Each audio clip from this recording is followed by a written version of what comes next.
प्यारे साथियों, कैसे हैं आप सभी और कैसे चल रही है आप लोगों की स्टडी। तो उम्मीद करूंगा आप सभी काफ़ी बेहतर होंगे और आपकी पढ़ाई भी यार लगातार मजे से चल रही होगी। तो भाई आज का जो हमारा क्लास है ना, ये हमारी आर्मी के लिए काफ़ी ज़्यादा इंपॉर्टेंट क्लास होने वाला है। अब बोलेंगे भैया आज के इस क्लास में ऐसा क्या आप लेके आए हो, तो देखो यहाँ पर आज के इस वीडियो में मैं आपको कराऊंगा फिजिक्स और केमिस्ट्री और बायोलॉजी, इन तीनों का ऑब्जेक्टिव का वन शॉट क्लास। जी हाँ, आप सभी लगातार डिमांड कर रहे थे ना कि भैया ऑब्जेक्टिव का क्लास लेकर के आइए, तो मैंने सोचा कि आपको यहाँ पर एक ऐसा मैं क्लास प्रोवाइड करा दूं जिसमें तीनों सब्जेक्ट रहें। तो आज के इस वीडियो को आप पूरा देख करके जाना, ऑब्जेक्टिव के अंदर मैं कॉन्फिडेंट भरने वाला हूँ। ठीक है, तो चलिए फिर शुरू करते हैं यहाँ पर। और जो 70 में 70 लाने का हमारा एक ख्वाब है, उसको हम लोग साकार करने की ओर बढ़ते हैं। तो चलिए भाई यहाँ पर ध्यान से समझिएगा क्या क्या चीज़ें कैसे कैसे करेंगे हम लोग यहाँ पर। तो देखो यहाँ पर आपका फिजिक्स और केमिस्ट्री और बायोलॉजी, इन तीनों सब्जेक्ट से आपको 50-50 क्या है भाई ऑब्जेक्टिव में कराने वाला हूं। तो टोटल ये वीडियो जो होगा कितने क्वेश्चन का रहेगा, 150 यानी 150 क्वेश्चन का ये वीडियो आपका रहने वाला है। और ऐसा वीडियो मैं गारंटी देता हूं कि ऐसा वन शॉट आपको यूट्यूब पर नहीं मिलेगा। ठीक है, इसके बाद भले काफी सारे वीडियो आते रहे, लेकिन ये आपका पहला वीडियो है जो कि इस टाइप से ऑब्जेक्टिव का वन शॉट होने वाला है। तो चलिए भाई शुरू करते हैं। यहाँ पर पहले हम लोग ऑब्जेक्टिव फिजिक्स के, और एक एक क्वेश्चन को मैं यहां पर आपके सामने डायरेक्ट आंसर दूंगा, ज्यादा टाइम आपका वेस्ट नहीं करने वाला हूं मैं, ये खासियत है हमारी। चलिए तो फिर पहला क्वेश्चन देखिए आपके सामने है, इलेक्ट्रॉन के आवेश एवं संहति का अनुपात होगा। देखो यहां पर हमें आंसर देना, तो इसका जो पहला ऑप्शन है ना, इसको आप राइट कर देना। पहला विकल्प 1.7 × 10⁻11 कूलाम प्रति केजी, ये वाला विकल्प क्या है, पहला आपका सही है। ऐसे ही सेकंड क्वेश्चन पे चलते हैं, वैद्युत यानी एप्सिलॉन नॉट का एसआई मात्रक क्या होता है। तो इसका भाई एसआई मात्रक तो यार पता है, अभी आपने अगर अर्धवार्षिक एग्जाम दिया होगा या आपने त्रैमासिक कुछ भी टेस्ट वगैरह जो भी देते हैं, तो कहीं ना कहीं ये ऑब्जेक्टिव आपको जरूर देखने को मिला होगा, और अगर नहीं मिला तो फिर मेरा बिलीव करो, इसको तैयार कर लो। चलो फिर इसका राइट आंसर पहला ऑप्शन देखिए हो जाएगा, कूलाम स्क्वायर प्रति न्यूटन मीटर स्क्वायर। यहां पर ये स्क्वायर है, ध्यान देना। ठीक है, तो पहला भैया विकल्प क्या है हमारा, बिल्कुल सही है। अगला क्वेश्चन देखो, क्वेश्चन थोड़ा सा बड़ा है इसलिए विकल्प क्या है थोड़ा सा दूर चले गए हैं। चलिए क्वेश्चन को पढ़ लो। दो समान आवेश जो कि यहां पर क्यू को जोड़ने वाली रेखा के मध्य बिंदु पर एक आवेश क्यू रख दिया जाता है, तो यदि तीनों आवेशों का निकाय संतुलन में हो तो क्यू डैश का मान कितना होगा। देखो क्यू डैश है ये, और यहां पर क्यू है, दोनों समान है। तो देखो इसके जो ऑप्शन है आपके सामने दिख रहा है, राइट आंसर जो होगा वो आपका सेकंड नंबर हो जाएगा -q/4। ठीक है, इसको कर लेना। अगले क्वेश्चन पे बढ़ेंगे हम लोग। यहाँ पर क्वेश्चन नंबर 4 देखिए, +1 माइक्रोकूलाम, ये क्या भाई माइक्रोकूलाम में है, तथा +4 माइक्रोकूलाम के दो आवेश एक दूसरे से कुछ दूरी पर वायु में स्थित हैं, तो उन पर लगने वाला अनुपात कितना होगा। तो अनुपात की बात करें तो आप राइट कर देंगे 1:1 का। ठीक है ना, रेशियो इनका कितना होगा भैया, तो ऑप्शन नंबर 3 हमारा बिल्कुल करेक्ट है, इसको आप लोग चूज करके चले आइएगा। चलिए तो अगला क्वेश्चन देखेंगे, 8 कूलाम ऋण आवेश में उपस्थित इलेक्ट्रॉनों की संख्या कितनी होती है। तो भाई यहां पर होती है 5 × 10⁻19। ठीक है, इसको कर लेना, क्योंकि मैंने बताया था कि जब ऐसा क्वेश्चन आ गया तो 8 है ये, और आपको क्या करना है भाई, यहां पर इलेक्ट्रॉनों की संख्या ज्ञात करनी है ना। तो यहां पर नंबर ऑफ इलेक्ट्रॉन करेंगे आप लोग, यहां पर क्यू का वैल्यू ये है और ई का मान यहां पर 1.6 × 10⁻ कितना -19। तो ये -19 ऊपर जाएगा तो +19 बनेगा, और 1.6 का 8 में भाग कराएंगे तो 5 आ जाएगा। इसलिए पहला जो विकल्प है हमारा बिल्कुल क्या है, करेक्ट आंसर है। अगले क्वेश्चन पे आएंगे, और नेक्स्ट हमारा क्वेश्चन यहाँ पर है भैया। तो आप देखिएगा थोड़ा सा मेरी तबीयत जो है ना डिस्टर्ब है, तो इसलिए थोड़ा सा जुकाम वगैरह है, तो इसके लिए मैं माफ़ी चाहूँगा आपसे। चलिए तो आप देखिएगा यहाँ पर क्वेश्चन है, एक वर्ग के दो विपरीत कोणों पर आवेश क्यू रखे हैं, तो दूसरे दो विपरीत कोणों पर अगर कह रहा है कि आवेश क्यू रखे हैं, पहले पर देखो यहाँ पर जो क्यू है वो क्या है, कैपिटल लेटर में है, और दूसरे पर क्या है भैया, दूसरे पर स्मॉल में है। तो कह रहा है यदि किसी कैपिटल क्यू पर नेट विद्युत बल 0 हो तो कैपिटल क्यू बटे स्मॉल क्यू बराबर क्या हो जाएगा। तो भैया यहाँ पर आपका सेकंड ऑप्शन क्या है, बिल्कुल सही है, -2/√2। चलिए अब देखेंगे क्वेश्चन नंबर 7 को हम लोग। कह रहा है वैद्युत क्षेत्र की तीव्रता का मात्रक है। तो वैद्युत क्षेत्र की तीव्रता का मात्रक क्या होता है, वैद्युत क्षेत्र की तीव्रता का मात्रक होता है आपका न्यूटन प्रति कूलाम। ई बराबर हमने क्या पढ़ा था, F/Q0 है, या Q, इस तरीके से यही सूत्र है आपका। चलिए तो यहाँ से अगला क्वेश्चन देखेंगे, यहाँ पर है निम्न में कौन सा वैद्युत क्षेत्र का मात्रक नहीं है? तो वैद्युत क्षेत्र का मात्रक यहाँ पर जूल प्रति कूलाम नहीं है। ठीक है, अगला देखेंगे, वैद्युत विभव का मात्रक बताइए। तो वैद्युत विभव का मात्रक यहाँ पर होता है जूल प्रति कूलाम, पहला विकल्प सही है।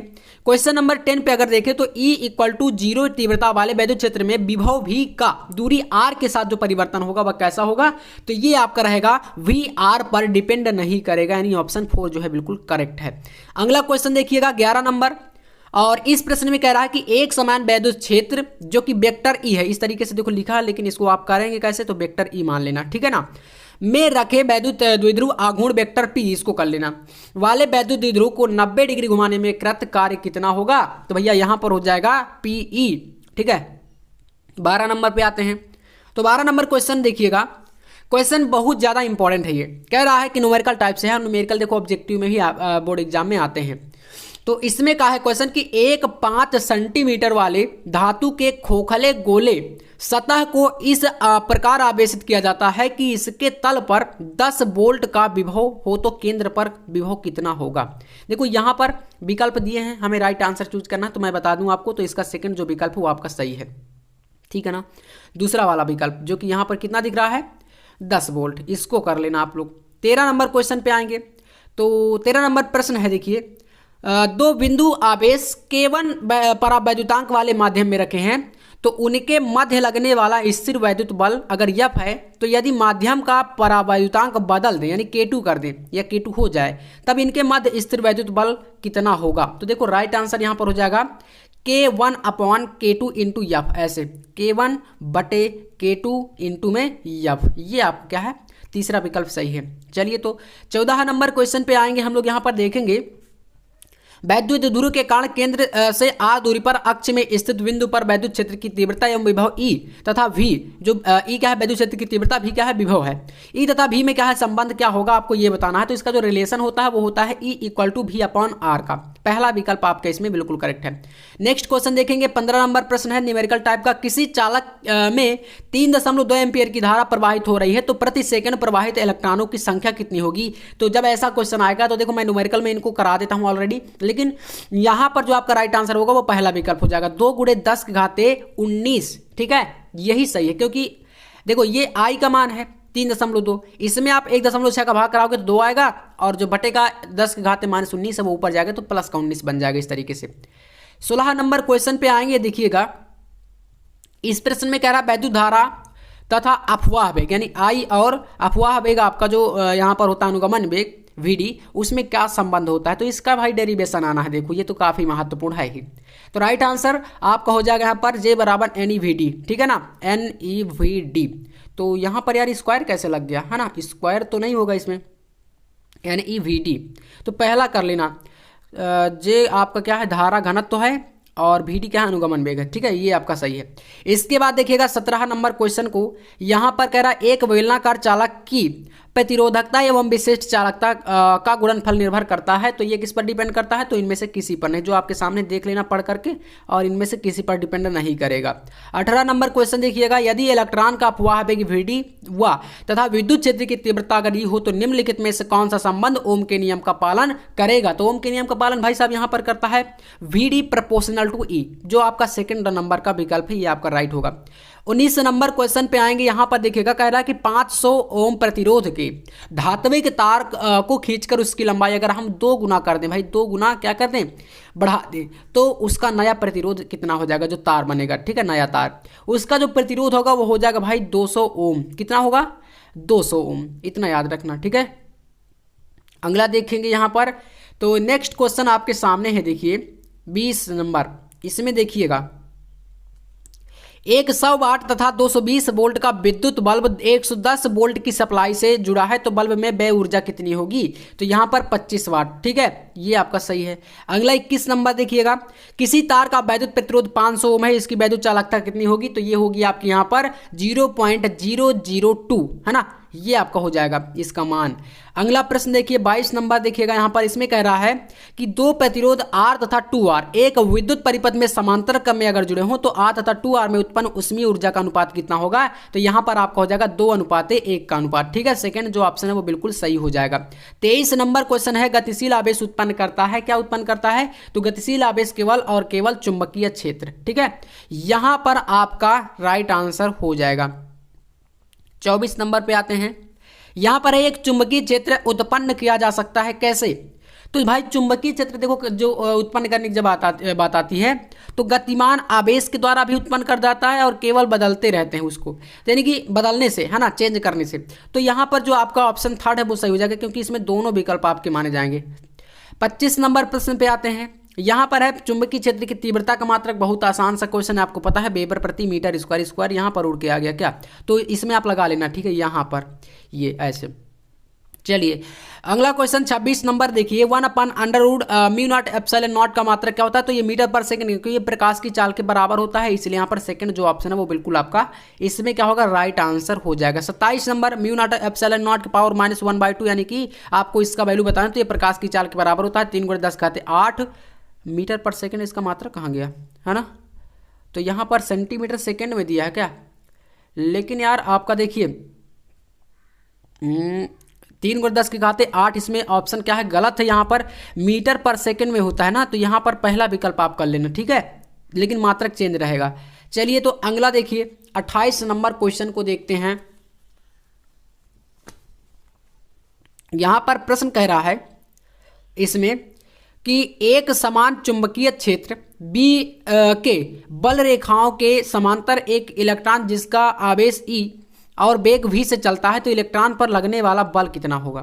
देखो यहाँ पर राइट आंसर आपको चूज करना है ऑप्शन नंबर सेकंड, जो कि शून्य है। ठीक है, यहाँ पर ऑप्शन जो है टाइपिंग में इधर आ गया है, तो दूसरा विकल्प शून्य आपका सही है इसमें। 29 नंबर पे आते हैं भाई, यहाँ पर है किसी समान चुंबकीय क्षेत्र में एक इलेक्ट्रॉन के लंबवत दिशा में प्रवेश करता है, तो इलेक्ट्रॉन का पथ कैसा होगा। तो यहाँ पर जो इलेक्ट्रॉन का पथ होता है वो दीर्घ वृत्ताकार रैखिक, यानी कि ऑप्शन थर्ड जो है वो आपका सही है। अगला 30 नंबर देखिएगा, और इसमें कह रहा है चुंबकीय द्विध्रुव आघूर्ण का मात्रक कितना होता है। तो यहाँ पर ये होता है एम्पियर मीटर स्क्वायर। ठीक है, इसके बाद देखिए चुंबकीय आघूर्ण का मात्रक है, तो यहाँ पर आपका राइट आंसर हो जाएगा एम्पियर मीटर स्क्वायर, जो कि यहाँ पर दिया है सेकेंड ऑप्शन में ये। ठीक है ना, यहाँ पर अगला देखेंगे 32 नंबर क्वेश्चन है। देखिए यदि E तथा H क्रमशः विद्युत क्षेत्र तथा चुंबकीय क्षेत्र की तीव्रता को प्रदर्शित करते हैं, तो E/H का मात्रक कितना होगा। तो यहाँ पर हो जाएगा ओम। ठीक है, इसको कर लेना। 33 नंबर देखो क्वेश्चन कह रहा है, वह पदार्थ जो किसी चुंबकीय क्षेत्र में रखने पर चुंबकीय क्षेत्र के विपरीत दिशा में तीक्ष्ण चुंबकन यानी मैग्नेटाइजेशन जो है उत्पन्न करता है या प्राप्त कर लेता है, तो वो कैसा होता है। तो ऐसे पदार्थों को बोलते हैं प्रतिचुंबकीय पदार्थ। पहला जो ऑप्शन है वो क्या है, बिल्कुल आपका यहाँ पर सही है। 34 नंबर प्रश्न है, डोमेन किस पदार्थ के बनते हैं। तो डोमेन जो होता है वो किस पदार्थ के बनते हैं भाई। तो यहाँ पर अनुचुंबकीय, है ना, सॉरी, यहाँ पर इसका राइट आंसर आपका हो जाएगा लौह चुंबकीय। ठीक है, लौह चुंबकीय पदार्थ के। अगला क्वेश्चन देखिएगा 35 नंबर, वह कौन सा चुंबकीय पदार्थ है जो बाह्य चुंबकीय क्षेत्र का विरोध करता है। तो ऐसे पदार्थ को क्या बोलते हैं भाई। तो ऐसे पदार्थों को क्या बोलते हैं, प्रतिचुंबकीय। ठीक है, पहला क्वेश्चन, पहला विकल्प सही है। प्रेरित वैद्युत धारा की दिशा का पता चलता है लेंज के नियम से। किससे भाई, लेंज के नियम से। तो पहला ऑप्शन सही होगा। 37 नंबर, लेंज का नियम किसके संरक्षण के नियम के अनुरूप जो है कार्य करता है या होता है। तो ये होता है आपका ऊर्जा संरक्षण पर। ठीक है, ऊर्जा संरक्षण।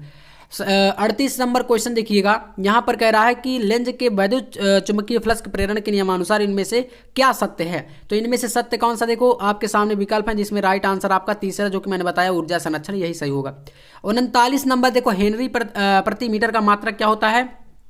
तो ये किसका मात्रक है। तो यहाँ पर चुंबकशीलता का। ठीक है, चुंबकशीलता, जो कि सेकंड ऑप्शन है। 40 नंबर देखिए, L/R की बीमा होगी, जहाँ L प्रेरकत्व और R आपका प्रतिरोध है। तो इसकी जो बीमा हो जाती है वो होगी आपकी यहाँ पर ऑप्शन नंबर 3 जो कि यहाँ पर दिख रहा है M0L0T। ठीक है, इसके बाद देखिए 41 नंबर प्रश्न है, 10 ओम प्रतिरोध तथा 10 हेनरी प्रेरकत्व की एक कुंडली कितना है, 50 वोल्ट की बैटरी से जोड़ी गई है, तो कुंडली में संचित ऊर्जा कितनी होगी?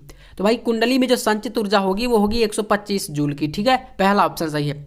42 नंबर क्वेश्चन, एक वृत्तीय चालक कुंडली में जब धारा 2 एम्पियर से 18 एम्पियर तथा 0.2 सेकंड में बढ़ती है तो प्रेरित विद्युत वाहक बल अगर 20 वोल्ट हो तो कुंडली का स्वप्रेरकत्व कितना होगा? तो इसका जो स्वप्रेरकत्व होता है वो आपका पहला विकल्प 62.5 मिली हेनरी हो जाएगा। स्वप्रेरकत्व का मात्रक हेनरी के समतुल्य, आप भाई साहब बताइए क्या होता है? तो हेनरी के समतुल्य आपका यहाँ पर क्या हो जाएगा? ऑप्शन नंबर आपका यहाँ पर वोल्ट एम्पियर पर सेकंड, जो कि पहला विकल्प है। ठीक है, सॉरी, वोल्ट सेकंड प्रति एम्पियर होता है, ऑप्शन नंबर सेकंड यहाँ पर होगा ना, कंफ्यूज मत होना। अगला देखिए 44 नंबर क्वेश्चन, कह रहा है वोल्ट मीटर द्वारा मापे गए प्रत्यावर्ती धारा के मेंस का विभव अगर 200 वोल्ट प्राप्त होता है तो इस विभव का वर्ग माध्य मूलमान कितना होगा? तो भाई रूट मीन स्क्वायर वैल्यू निकालनी है, तो इसमें देखो निकाल लेना आप लोग। यहाँ पर राइट आंसर आपका सेकंड हो जाएगा, क्योंकि ये देखो V नॉट का वैल्यू है, तो V नॉट अपॉन क्या होता है, √2 इस तरीके से रहता है। तो यहाँ पर 200/√2 आप लिखोगे तो यहाँ पर ये आपका इससे जो है कैंसिल करा के यहाँ पर आपका सेकंड जो ऑप्शन है वो राइट हो जाएगा। ठीक है, प्रेरकत्व का मात्रक क्या होता है? तो हेनरी होता है। ठीक है, हेनरी होता है, लेकिन स्वप्रेरकत्व का होता है, सॉरी, प्रेरकत्व का मात्रक यहाँ पर आपका हो जाएगा ओम सेकंड। ठीक है, ओम सेकंड। अगला देखिएगा 46 नंबर, एक प्रत्यावर्ती धारा परिपथ में 8 ओम का प्रतिरोध तथा 6 ओम प्रतिघात का प्रेरकत्व श्रेणी क्रम में लगे हैं तो परिपथ की प्रतिबाधा यानी कि जेड का मान कितना होगा? तो भाई राइट आंसर यहाँ पर जो हो जाएगा वो आपका होगा यहाँ पर ऑप्शन नंबर सेकंड, जो कि 10 ओम। ठीक है, इसको कर लीजिएगा। 47 नंबर क्वेश्चन, अनुनाद की स्थिति में एलसी परिपथ की आवृत्ति कितनी होती है? तो अनुनाद स्थिति की बात कर रहा है, तो एलसी परिपथ की जो आवृत्ति होती है वो होती है 1/√LC और 1/2 पाई ऐसे यहाँ पर होता है, यानी 1/2 पाई और अंडर रूट के अंदर LC ऐसे लिखा जाता है। ठीक है, तो यहाँ पर तीसरा जो ऑप्शन है वो आपका सही है।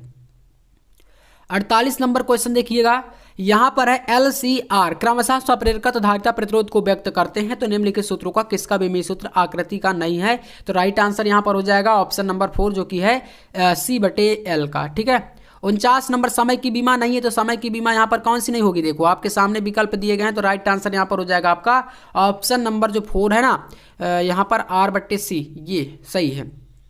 50 नंबर क्वेश्चन देखिएगा, यहां पर है भाई कि एक श्रेणी अनुनादी LCR परिपथ में धारिता C से 4C परिवर्तित की जाती है, तो उतनी ही अनुनादी आवृत्ति के लिए प्रेरकत्व L को परिवर्तित करना चाहिए, तो किसमें? तो ऑप्शन नंबर 4 L/4 में। तो यहां से 50 क्वेश्चन फिजिक्स के हो गए।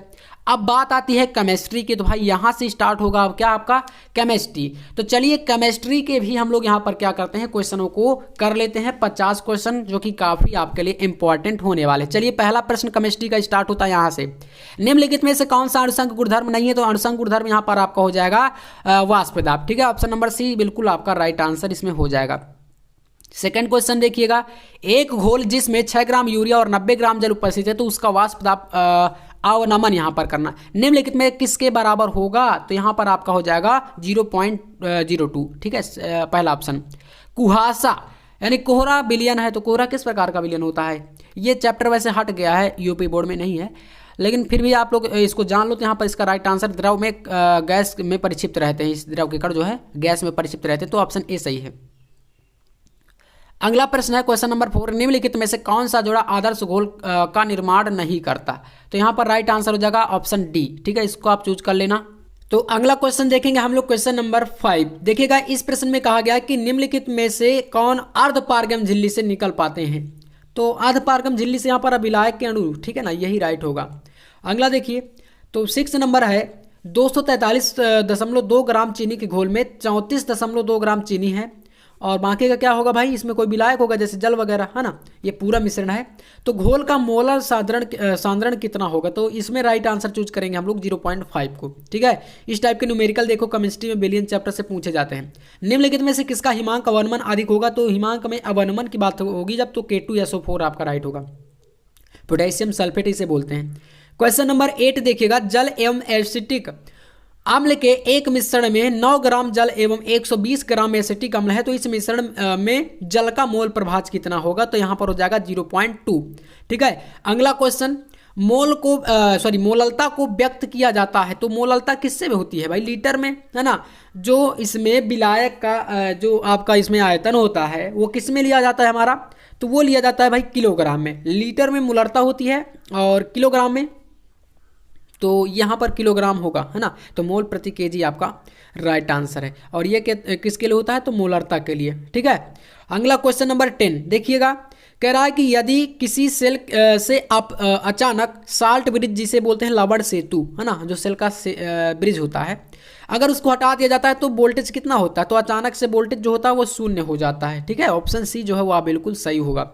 11 नंबर प्रश्न है, देखिए क्वेश्चन इसमें थोड़ा बड़े बड़े टाइप के हैं। साल्ट ब्रिज केसीएल का उपयोग किया जाता है क्योंकि इसमें क्या होता है? तो इसमें के जो है वो पॉजिटिव है, सीएल जो है वो माइनस है, समान ट्रांसपोर्ट संख्या है और इसलिए इसका यूज किया जाता है। अगला देखेंगे 12 नंबर, इसमें है जेडियन या CuSO4 सेल के लिए कौन सा कथन सत्य है? तो तीसरा वाला कथन, इसमें जिंक एनोड और जो जिंक है ना वो एनोड है, कॉपर जो है वो कैथोड है का काम करता है, इसलिए सी जो ऑप्शन है वो बिल्कुल क्या होगा? सही आंसर हो जाएगा। अगला प्रश्न देखेंगे भाई 13 नंबर, 96,500 कूलाम जो कि CuSO4 बिलियन से मुक्त करता है, इसमें राइट आंसर कौन सा होगा? तो बी नंबर जो 31.76 ग्राम तांबा, वो आपका यहाँ पर कॉपर यानी कि तांबा निकलेगा, तो ये आपका बी सही है। 14 नंबर प्रश्न में आएंगे, विद्युत धारा की वह मात्रा जो AgNO3 के घोल से 108 ग्राम Ag जमा करा सकता है उसको क्या बोलेंगे? तो यहाँ पर हो जाएगा 1 फैराडे। ऑप्शन नंबर फर्स्ट बिल्कुल सही है। अगला देखिए, निम्नलिखित में कौन द्वितीयक सेकेंडरी सेल है? द्वितीयक सेल की बात करते हैं तो द्वितीयक सेल में आपका आता है लेड स्टोरेज बैटरी, यानी कि जो हम लोग बैटरी जो होती है, देखो दो प्रकार से होती हैं। एक बैटरी वो आती है जिसको अगर एक बार वो डिस्चार्ज हो जाती है तो उसको आप चार्ज नहीं कर सकते, लेकिन एक बैटरी वो आती है जैसे मोबाइल में आपकी बैटरी है भाई, इसको आप पुनः पुनः चार्ज करके यूज करते हैं ना, आवेशित करके पुनः यूज कर सकते हैं। तो यहाँ पर द्वितीयक में आता है लेड स्टोरेज बैटरी, सीसा संचायक सेल इसको बोलते हैं। अगला देखिएगा, निम्न में से कौन सबसे शक्तिशाली ऑक्सीकारक है? ऑक्सीकारक की बात कर रहा है ना, तो भाई यहाँ पर F2 होगा, ठीक है, F2। द्रवित सोडियम क्लोराइड NaCl के विद्युत अपघटन से कैथोड पर मुक्त होता है, क्या मुक्त होता है? तो यहाँ पर आपका होता है sodium. Option number B. 18 number question पे आएंगे, एक समान हाइड्रोजन इलेक्ट्रोड का इलेक्ट्रोड विभव शून्य है क्योंकि पानी में क्या होता है? इलेक्ट्रोड का विभव शून्य माना गया है, ठीक है, दूसरा ऑप्शन इसमें सही है। 19 नंबर प्रश्न है, KNO3 का संतृप्त विलयन क्या है? लवण सेतु बनाने के लिए उपयोग किया जाता है क्योंकि इसमें क्या होता है? K पॉजिटिव और NO3 जो है नेगेटिव की गतियां लगभग समान होती हैं, तो तीसरा जो विकल्प है वो बिल्कुल करेक्ट हो जाएगा। 20 नंबर देखो यहाँ पर, यदि इलेक्ट्रॉनिक विन्यास को 9 गुना तक तनु कर दिया जाए तो उसकी चालकता कितनी होती है, कितने गुना बढ़ जाती है? तो चालकता 9 गुना ये भी होगा, ठीक है। चलिए, तो गति का समीकरण एक दिया है भाई, इसमें जो है प्रतिक्रिया की कोटि बतानी है, तो राइट आंसर आपका एक होगा इसमें, एक यानी प्रथम कोटि की अभिक्रिया है। इसके बाद किसी प्रथम कोटि की अभिक्रिया का अर्ध जीवन यानी अर्ध आयुकाल अगर 14 सेकेंड है तो प्रारंभिक सांद्रता 1/8वां भाग हो जाने पर समय कितना लगेगा? तो समय बताना है भाई, तो यहाँ पर समय जो होगा वो हो जाएगा आपका 42 सेकेंड, ठीक है। यहाँ पर आपका ऑप्शन 3 सही है। 23 नंबर, किसी अभिक्रिया का अर्ध जीवन काल 50 मिनट है तो यदि उसके प्रारंभिक सांद्रता को 4 गुना कर दिया जाता है तो उसका अर्ध जीवन काल यानी आधा 25 मिनट हो जाता है, तो अभिक्रिया की कोटि कितनी होगी? यानी कि आप बताओ किस कोटि की है, तो 3/2 यहाँ पर आपका सही है, ठीक है। चलिए 24 नंबर, आर्हेनियस परिकल्पना यानी आर्हेनियस समीकरण के अनुसार अभिक्रिया का वेग बढ़ता है, कैसे बढ़ता है? तो यहाँ पर ताप बढ़ाने से बढ़ता है, ठीक है, ये आर्हेनियस की कल्पना है। 25 नंबर, तापक्रम बढ़ाने से अभिक्रिया की गति बढ़ती है क्योंकि यहाँ पर आपका सी ऑप्शन सही है, क्योंकि अधिक ऊर्जा वाले टक्करों की संख्या बढ़ती है। चलिए 26 नंबर क्वेश्चन देखिएगा, समीकरण एक दिया है, K = (a)e⁻RT के लिए सत्य कथन, तो इसके लिए सत्य कथन हो जाएगा E जो है वह संक्रियण ऊर्जा है, ठीक है। 27 नंबर प्रश्न है, अभिक्रिया के वेग पर ताप के प्रभाव को दर्शाता है, तो भाई अभिक्रिया के वेग पर ताप के प्रभाव को अभी हमने जस्ट देखा ना कि अभिक्रिया का जो तेज होना या धीमा होना ताप पर डिपेंड करता है, ये आर्हेनियस की कल्पना है, तो इसलिए यहाँ पर आर्हेनियस समीकरण ऑप्शन डी जो है वो बिल्कुल सही होगा। 28 नंबर प्रश्न है, यदि किसी रासायनिक अभिक्रिया के संक्रियन ऊर्जा का मान बहुत ज़्यादा हो तो सामान्यतः अभिक्रिया कैसी होगी? अभिक्रिया बहुत धीमी हो जाएगी। Option second. एक रिएक्शन दी गई है भाई, H2 जो कि गैस अवस्था में है, I2 ये भी गैसीय अवस्था में, गिब्स 2HI जो कि गैसीय रूप में है। सामान्य स्थिरांक Kp निर्भर करता है किस पर? तो यहाँ पर तापक्रम पर डिपेंड करेगा। ठीक है। 30 नंबर क्वेश्चन देखो, यहाँ पर आर्हेनियस परिकल्पना के लिए अनुसार एक समीकरण दिया गया, इसमें स्थिरांक किसको कह सकते हैं? तो नियत ताप को। ठीक है, सेकेंड नंबर। 31 नंबर, प्रथम क्रम की प्रतिक्रिया के लिए वेग स्थिरांक की इकाई कितनी होती है? तो यहाँ पर समय इनवर्स होती है। ठीक है, समय इनवर्स। अगला देखेंगे 32 नंबर, लैंथेनाइट श्रेणी में इसका हाइड्रोक्साइड की भस्मीयता, तो यहाँ पर आपका हो जाएगा घटती है। ठीक है, ऑप्शन नंबर बी। 33, लैंथेनाइट संकुचन संबंधित है किससे? तो ये होता है भाई परमाणु तथा M3+ आयन की त्रिज्या से। Option B. 34 नंबर, निम्नलिखित में से कौन धातु का आयन प्रतिचुंबकीय है? तो यहाँ पर आपका हो जाएगा ऑप्शन सी, Tp के पावर 3+ जो कि आयन है। ठीक है, आयन के रूप में है। 35 नंबर क्वेश्चन है, निम्न में से कौन एक द्वितीय संक्रमण श्रेणी का तत्व नहीं है? तो यहाँ पर आपको चूज करना है प्लेटिनम को। ठीक है, तो प्लेटिनम क्या होगा? आपका राइट आंसर हो जाएगा। अगले प्रश्न पे आते हैं। 36 नंबर प्रश्न है, देखो, निम्न में किस आयन का मैग्नेटिक मोमेंट 2.83 Vm है? तो आयन वो कौन सा होगा? तो Ni++। बी नंबर विकल्प इसमें भी सही है। 37 नंबर क्वेश्चन है, निम्नलिखित आयनों में कौन प्रतिचुंबकीय है? तो यहाँ पर राइट आंसर हो जाएगा Zn2+, option number D. 38 number प्रश्न है, निम्न में कौन प्रबलतम पैराचुंबकीय है? तो पैराचुंबकीय की बात कर रहे हैं क्या? तो फिर आप लोग यहाँ पर Fe3+ करेंगे, है ना, आयरन को, तो ये सही होगा। अगला देखेंगे 39 नंबर प्रश्न को देखिए, इसमें है, निम्न में कौन गर्म तथा सांद्र NaOH में घुलनशील होता है? तो यहाँ पर जिंक जो होता है वो घुलनशील है। ठीक है। अगला 40 है, कौन प्रथम संक्रमण श्रेणी से संबंधित नहीं होता है? तो यहाँ पर आपका राइट आंसर हो जाएगा ऑप्शन सी, Ag। ठीक है, यही सही है। 41 पे आते हैं। यहाँ पर प्रश्न है, निम्न में कौन सा जलीय माध्यम में रंगहीन विलयन बनाता है? तो यहाँ पर हो जाएगा Se3+। 42 नंबर, निम्नलिखित में से कौन सा आयन रंगहीन है? तो राइट आंसर हो जाएगा Cu+, कॉपर। 43 नंबर, NiCO का होला 4 में Ni का प्रसंकरण कितना होता है? तो ये होता है Sp3 जो कि ऑप्शन आपका तीसरा है। अब एक आपको IUPAC बताना है। देखो, ये कोऑर्डिनेशन कंपाउंड का क्वेश्चन है, जिसमें K3 को हम बोलते हैं पोटेशियम, और फिर यहाँ पर लिगेंड कितना है? 6, इसकी संख्या तो हेक्सा हो जाएगा, और Cn को साइनो बोलेंगे, Fe को फायरेट, और यहाँ पर इसकी ऑक्सीडेशन नंबर फर्स्ट। तो यहाँ पर चौथा विकल्प सही है। निम्नलिखित में कौन निर्बल अम्ल है? तो निर्बल अम्ल यहाँ पर हो जाएगा आपका ऑप्शन सी जो कि HF है। ठीक है, HF। 46 नंबर पे आते हैं। जटिल यौगिक कह रहा है, यहाँ पर एक यौगिक दिया गया है, के बिलियन में आयनों की संख्या कितनी होती है?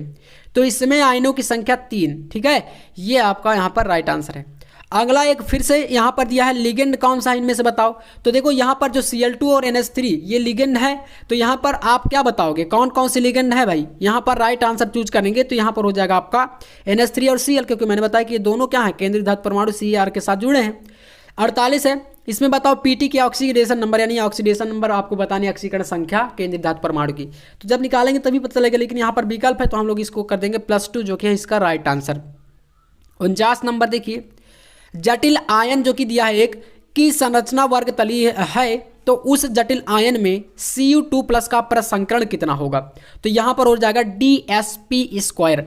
50 नंबर है, एथिलीन डाइएमीन। ठीक है, एथिलीन डाइएमीन, बताओ यहाँ पर इसमें से क्या है, किस प्रकार का लिगेंड है? तो ये लिगेंड जो होता है वो होता है वाइडेंटेट लिगेंड। 50 यहाँ से केमिस्ट्री के कंप्लीट। अब 50 हम लोग बायोलॉजी को देखेंगे। ठीक है, तो भाई यहाँ से आपका देखो स्टार्ट होता है बायोलॉजी का प्रश्न, जो कि हम लोग इसमें भी टोटल 50 ऑब्जेक्टिव को देखने वाले हैं। ठीक है ना, तो पहले प्रश्न के अंतर्गत देखो क्वेश्चन करा, एक ही पादप के एक पुष्प के परागकणों का दूसरे पुष्प के वर्तिकाग्रोत तक स्थानांतरण को क्या बोलते हैं? तो भाई इसको बोलते हैं सजात पुष्पी परागण। ठीक है। अगला है निभाग किसमें पाया जाता है? निभाग पाया जाता है आपका परागकण में। ठीक है, पहला विकल्प आपका इसमें सही है। क्वेश्चन नंबर 3, निम्नलिखित में से किसमें कीट परागण होता है? तो कीट परागण यहाँ पर किसमें होता है? तो गुड़हल में होता है। ठीक है, गुड़हल आप सभी जानते होंगे पुष्प होता है एक प्रकार का। अगला है पुष्पी पादप का कौन सा भाग अगुणित यन है? तो यहाँ पर राइट आंसर चूज करेंगे नर युग्मक। ठीक है, ऑप्शन नंबर 3। पांचवा प्रश्न है आवृत्तिविधि पादपों के पुष्प के नर जननांगों को क्या बोलते हैं? तो नर जननांग को पुमंग बोलेंगे। ठीक है। अगला देखिएगा क्वेश्चन नंबर 6, अमरबेल कैसा होता है? अमरबेल यहाँ पर है क्या? पूर्ण तनाव परजीवी, यानी पूर्ण रूप से वो दूसरे पर आश्रित होता है। तो यहाँ पर आपका ऑप्शन फर्स्ट बिल्कुल करेक्ट है। क्वेश्चन नंबर 7 देखिए, आवृत्तिबीजी पौधों का भ्रूण पोष होता है तो कैसा होता है? तो ये होता है आपका त्रिगुणित। ठीक है ना, त्रिगुणित प्रकार का। दोहरा निषेचन यहाँ पर इनमें से होता है किसमें? तो डबल फर्टिलाइजेशन आपका होता है यहाँ पर आवृत्तिबीजी पौधों यानी एंजियोस्पर्म में। ठीक है, ऑप्शन 4 यहाँ पर सही है। क्वेश्चन नंबर 9 जो है वो कह रहा है द्विनिषेचन का तात्पर्य कौन सा है? तो द्विनिषेचन से तात्पर्य होता है एक नर युग्मक का अंड कोशिका से दूसरे या द्वितीयक केंद्रक में संयोजन करना, ये होता है द्विनिषेचन के अंतर्गत। क्वेश्चन नंबर 10 देखो, विजांड यानी वैल्वो का वह स्थान जहां विजांड व्रत यानी कि फनिकल जो है जुड़ा होता है उसे क्या कहते हैं? तो उसको बोलते हैं नाभिका यानी हाइलम। ठीक है, तो सेकंड ऑप्शन सही है। 11वां नंबर क्वेश्चन पे आएंगे, निम्नलिखित में से किसका उद्भव भ्रूणीय मेजोडर्मल स्तर से हुआ है? तो यहां पर आपका हो जाएगा ऑप्शन नंबर रुधिर का। ठीक है, रक्त या रुधिर। 12 नंबर क्वेश्चन, एमनियोटिक द्रव की कोशिकाओं में निम्न में किसकी उपस्थिति से भ्रूणीय शिशु का लिंग निर्धारण होता है? तो यहां पर हो जाएगा सेकंड यानी लिंग गुणसूत्र का। ठीक है। 13 नंबर, नर में द्वितीयक लैंगिक लक्षणों के लिए अनिवार्य हार्मोन क्या होता है? तो नर के लिए आपका होता है यहाँ पर टेस्टोस्टेरोन, है ना, ऑप्शन सेकंड। 14, आवर्त चक्र को नियंत्रित करने वाला हार्मोन क्या होता है? तो ये होता है FSH, LH या आप कह सकते हो एस्ट्रोजन। 15, मोरूला एक विकासशील अवस्था है तो यहाँ पर हो जाता है किसका? तो युग्मजन व कोरक पुटी के बीच। पहला ऑप्शन इसमें सही है। ठीक है। 16 नंबर, यहाँ पर निम्नांकित में से किसके 23 गुणसूत्र होते हैं? तो 16 यहाँ पर 16 का सही हो जाएगा द्वितीय कुसाइट में। ऑप्शन नंबर 3 यहाँ पर सही है।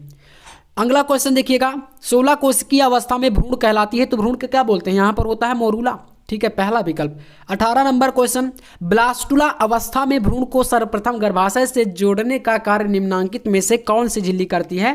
तो ये होता है अपरा, जिसे आप कोरियान या बोल सकते हैं। ठीक है, अपरा होता है। 19, नीचे दिया गया उन संचारित रोगों में बताओ कि उस रोग की पहचान करिए जो विशेष रूप से लैंगिक अंगों को ही प्रभावित नहीं करता। तो यहाँ पर देखो कुछ रोग बताए गए हैं जिसमें आपका राइट आंसर जो हो जाएगा वो आपका यहाँ पर हो जाएगा कौन सा? आपका यहाँ पर देखो 19 का राइट आंसर कर लेना। आपका क्वेश्चन दिख रहा ना, और थोड़ा सा ऊपर चला गया है। तो यहाँ पर सेकंड जो एड्स है ना, ये HIV वायरस से होता है। ऑप्शन नंबर सेकंड सही है। 20 नंबर क्वेश्चन, जनन क्षमता को सीमित रखने की स्थायी विधियां होती हैं स्त्री तथा मादा या पुरुष बाध्यकरण। ठीक है, स्थायी विधि इसको मानते हैं। 21 नंबर क्वेश्चन है, इसमें कह रहा है कि परख नली शिशु का अभिप्राय है किससे? तो निषेचन, इन विट्रो और फिर गर्भाशय में प्रतिरोपण। तीसरा विकल्प सही है। 22 नंबर देखो क्वेश्चन है, सहायक जनन प्रौद्योगिकी की वह तकनीक जिसमें एक शुक्राणु से सीधे अंडाणु में अंताक्षेपित या इंजेक्ट कर दिया जाता है उसको क्या बोलते हैं? तो इसे बोलते हैं ICSI। तीसरा नंबर विकल्प सही है। सिफिलिस या आतशक रोग का कारक कौन सा जनक माना जाता है? इसका जनक तो यहाँ पर हो जाएगा ट्रेपोनेमा है, पैलेडियम। ठीक है, ये एक प्रकार का सूक्ष्म जीव है। तो यहाँ पर आपका चौथा जो विकल्प है वो सही है। 24 नंबर दिखेगा, एड्स रोग का कारक क्या होता है? भैया HIV विषाणु यानी वायरस के कारण होता है। तो यहाँ पर फिर क्या सही है? वायरस ही सही होगा, है ना, option number D। 25 number question पढ़िएगा ध्यान से। UNFPA का एक रिपोर्ट के अनुसार वर्तमान जनसंख्या वृद्धि की दर से विश्व की जनसंख्या पृथ्वी की भार ग्रहण क्षमता के बराबर हो जाएगी। कब हो जाएगी? तो वर्ष 2100 ईस्वी तक। ठीक है ना, अभी कितना चल रहा है? 2024 चल रहा है, तो काफ़ी दिन है, तब तक आप हम नहीं रहेंगे। चलिए, तो अगला क्वेश्चन है, क्या पुरुष से संबंधित है? पुरुष से संबंधित क्या होगा यहाँ पर, वैसेक्टोमी होगा, है ना। ट्यूबेक्टोमी क्या होता है, स्त्रियों से, तो ये आपका पहला सही है। अगला देखिए 27, कॉपर टी क्या रोकता है, तो कॉपर टी जो है वो रोकता है आपका निषेचन, ठीक है, निषेचन को रोकता है। गर्भ निरोधक गोली का प्रमुख घटक क्या होता है, तो ये होता है प्रोजेस्टेरॉन, ठीक है। 29 नंबर देखो क्वेश्चन, सिकल सेल एनीमिया में हीमोग्लोबिन की बीटा श्रृंखला में ग्लूमेटिक अम्ल वेलिन द्वारा प्रतिस्थापित हो जाता है, निम्न में से कौन सा त्रिक वेलिन को कोड करता है, तो यहाँ पर आपका हो जाएगा GUG, ये सही है। 30 है, प्रभाविता एवं पृथक्करण नियमों का प्रतिपादन मेंडल ने किया था, हमें पता है ना, बहुत आसान सा क्वेश्चन पूछ लिया। 31 नंबर पे आते हैं, अनुवांशिकी के जनक ह्यूगो डुबरीज को मानते हैं, ठीक है, तो पहला विकल्प आपका सही हो जाएगा। अगला प्रश्न देखिएगा, सॉरी ग्रेगर जॉन मेंडल को मानेंगे अनुवांशिकी का, ठीक है, यहाँ पर ये सही होगा आपका ग्रेगर जॉन मेंडल। अगला देखिए, वंशागति की इकाई जीन होती है ना, जीन, तो 32 का आपका चौथा विकल्प सही है, ऑप्शन नंबर 4। 33, द्वितीय संतानीय पीढ़ी यानी 3:1 का अनुपात किस प्रकार के प्रसंकरण में पाया जाता है, तो यहाँ पर आपका एक गुण प्रसंकरण जो पहला विकल्प है, बाकी के आप गोली मारो इनको, ठीक है। 34 नंबर देखिएगा, मेंडल के एक गुण प्रसंकरण में कौन सी पीढ़ी हमेशा विषम युग्मजी होती है, तो भाई यहाँ पर आपका हो जाएगा प्रथम संतानीय पीढ़ी, ठीक है, पहला वाला। होलैंड्रिक जीन किस क्रोमोसोम पर स्थित होता है, तो ये स्थित होता है वाई क्रोमोसोम पर, किस पर, वाई क्रोमोसोम पर। अगला देखिएगा, कौन सा आनुवांशिक विकार 21वें क्रोमोसोम की त्रिसूत्रता से होता है, तो ये होता है डाउन सिंड्रोम की कमी से। 37 है, क्वेश्चन निम्नलिखित में से कौन सा कथन प्रभाविता के लिए सही है, तो यहाँ पर आपका राइट हो जाएगा, यदि कारक जोड़ों के 2 सदस्य असमान हो, बराबर ना हो, तो इनमें से एक कारक दूसरे कारक का प्रभावी होता है, पर प्रभावी होता है, यही यहाँ पर यार ये सही नहीं होगा प्रभाविता के लिए, एक कारक दूसरे पर प्रभावी नहीं होता, दोनों भिन्न भिन्न रहते हैं, तो यहाँ पर आपके कारक जोड़ों पर और लक्षणों की का निर्धारित कारक नाम विविक्त डिस्क्रीट इकाइयों पर। देखो इसका आंसर आप कमेंट में देना, थोड़ा मुझे इसमें कन्फ्यूजन है क्वेश्चन नंबर 37 में, लेकिन इसका जो सही राइट आंसर मेरे हिसाब से वो आपका हो जाएगा यहाँ पर उपयुक्त सभी, ठीक है, इस पर करके आना, ऊपर के तीनों विकल्प सही हैं। 38 नंबर क्वेश्चन देखो कह रहा है, अनुवांशिक पदार्थ की खोज किसने की थी, तो फ्रेडरिक मीसर ने की थी, किसने, फ्रेडरिक मीसर ने। 39 नंबर, डीएनए की वास्तविक संरचना दी किसने, तो वाटसन और क्रिक ने दी थी, किसने दी थी, वाटसन और क्रिक मॉडल आपने सुना होगा ना, तो यहाँ पर सेकंड विकल्प आपका सही है। 40 नंबर पे आते हैं, डीएनए द्विकुंडलिनी में एडेनिन समाचार जुड़ता है, किसके साथ जुड़ता है, तो थाइमिन के साथ, यानी कि एडेनिन किसके साथ, ए आपका जो जुड़ता है वो किसके साथ, टी के साथ, ये आपको होता है। डीएनए का वाटसन क्रिक मॉडल जब आप पढ़ेंगे तो वहाँ पर आपको पता चलेगा। फ्रेडरिक ग्रिफिथ ने खोज किसकी खोज की थी, तो फ्रेडरिक ग्रिफिथ ने रूपांतरण की खोज करी थी, ठीक है, ये सही है। 42 नंबर पे आएंगे, यहाँ पर है डीएनए के अकुंडलन तथा पुनर्कुंडलन का काम करने वाला एंजाइम होता है या एंजाइम होते हैं, तो यहाँ पर ट्रोपोआइसोमेरेज जो पहला विकल्प है वो सही है। 43, ओकाजा की खंडों से आरएनए प्रवेशकों के समाप्त होने पर इन्हें परस्पर जोड़ने का काम कौन सा एंजाइम करता है, तो यहाँ पर हो जाता है डीएनए लाइगेज, जोड़ने का काम यही करता है, ठीक है। 44, प्रोटीन संश्लेषण के समारंभन तथा समापन कोडांस क्रमशः होते हैं, तो यहाँ पर हो जाएगा ये सभी सारे के सारे सही हैं। संदेशवाहक आरएनए का निर्माण किसमें होता है, तो संदेशवाहक आरएनए का जो निर्माण होता है वो केंद्रक में होता है, ठीक है, मैसेंजर आरएनए बोलते हैं। अगला देखेंगे 46 नंबर, प्राकृतिक चयन वर्ण का सिद्धांत प्रस्तुत किया था किसने, तो चार्ल्स डार्विन ने, ऑप्शन सेकंड सही है। हेल देखो मछली होती है ना, चमगादड़, चीता, मनुष्य की अग्रपाद की स्थितियां संरचना में समान होती हैं किसके, तो पहला क्वेश्चन पहला विकल्प है यहाँ पर। दूसरा विकल्प देखेंगे जो कि सही है, इसके पूर्वज समान थे। आधुनिक मानव का निकटतम संबंधी क्या होता है, तो यहाँ पर आपका कौन सा होगा, चिंपैंजी, है ना, तो आपका यहाँ पर चिंपैंजी जो है सही हो जाएगा। 49, चिड़िया के पंख तथा घोड़े की अगली टांगे क्या दर्शाती हैं, तो ये दर्शाती हैं आपकी समजातता को, ठीक है। और यहाँ से लास्ट क्वेश्चन है 50 नंबर बायोलॉजी का, जो कि क्वेश्चन क्या कह रहा है भाई, क्वेश्चन में कहा गया है कि प्राकृतिक चयन का सिद्धांत निम्नलिखित में किसने प्रतिपादित किया था, तो यहाँ पर डार्विन ने दिया था, ठीक है। तो टोटल यहाँ से देखो हमने कितने क्वेश्चन किए, 50-50 तीनों से, यानी कि 150 क्वेश्चन आपके मैं करा चुका हूँ। और इन सभी का पीडीएफ अगर आपको चाहिए और आपको कमेंट में जरूर बताना है कि भैया हमने 150 में कितने क्वेश्चन करेक्ट किए हैं, ठीक है।